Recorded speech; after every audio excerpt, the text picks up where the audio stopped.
আপনার গোলটা বের করেন। হ্যাঁ, বের করে খোলেন। স্যার কিভাবে ধরা পড়ছে গোলটা স্যার? এটা আজকে অভিনব কায়দায় উনি আমাদের আসছেন কাতার থেকে এই গোলটা নিয়ে এসছেন। উনি জুতার মধ্যে ট্যাবলেট লাগিয়ে ওনাকে সন্দেহ করা হয়েছে এবং এসকেরে তাকে ওখান থেকে আমাদের 116 গ্রাম স্বর্ণ আমরা সিশিট করতে আজকে আমরা উদ্ধার করেছি। তো আপনি এর আগে এরকম কোনো কাজ করেছেন? না।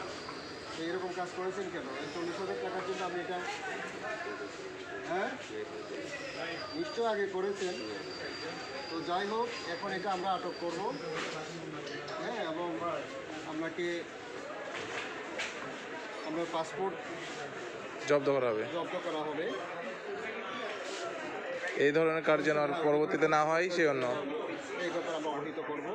এই রাখেন এটা আমাদের শিপ কর্তৃক আটক করা হয়েছে। ঠিক আছে, আপনি জানেন।